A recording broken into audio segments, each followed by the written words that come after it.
সবার অন্তরে কোনো না কোনো একটা ভয় কাজ করে না ভাই, বলেন না? কারো পড়ালেখার ভয়, কারো পরীক্ষার ভয়, কারো চাকরির ভয়, ব্যবসার ভয়, সংসারের ভয়, স্বামীর ভয়, স্ত্রীর ভয়, এর ভয়, ওই ভয়, কত ভয়, এই ভয়, বাঘের ভয়, ভাল্লুকের ভয়, কি টিকটিকির ভয়, তেলা পোকার ভয়। একটু বলেন না রে ভাই, আছে না? আছে না? বুঝবেন, সাধারণ বান্দা। আরেকজন বান্দা রবের এমন আশেক বান্দা, মাছে গিলে খেয়েছে, পেটের ভিতরে আছে।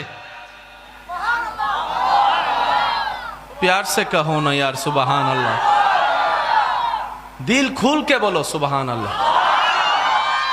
আরেকজন রবের বান্দা যাকে মাছ গিলে খেয়েছে।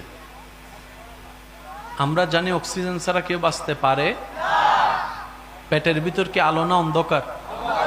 ওনাকে মাছে গিলে খেয়ে আলো থেকে অন্ধকারে নিয়ে গিয়েছে। চেহারার মধ্যে কোনো পেরেশানি নেই, সেখানে বসে বসেও রবের জিকির করছে, রবের জিকির করছে, লা ইলাহা ইল্লা আনতা সুবহানাকা ইন্নী কুনতু মিনাজ জালিমিন। জগৎ বলে বাহিরে করেছেন, অন্ধকারও করছেন, আপনার কি মানুষ হিসেবে বিন্দু পরিমাণ ভয় লাগে না? বলে যে ভয়টা হয়তো কি জিনিস সেটাই তো বুঝি না, ভয় তো কোনো অনুভবে হয় না, লাগবে তো লাগবে কি সেটাই তো বুঝি না, কারণ ভয় তো চিনিই না, ভয় তো বুঝি না।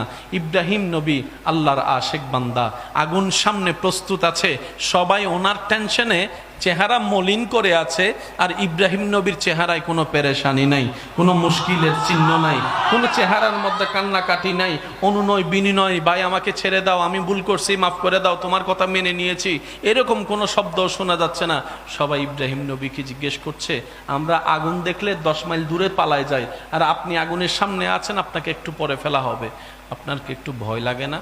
বলে যে ভয় কি জিনিস সেটাই তো বুঝি না, ভয় কি জিনিস সেটাই তো বুঝি না, ভয় পাবো তো পাবো কিভাবে, আমি আগুনকে তো ভয় আমার অন্তরে অনুভব হচ্ছে না।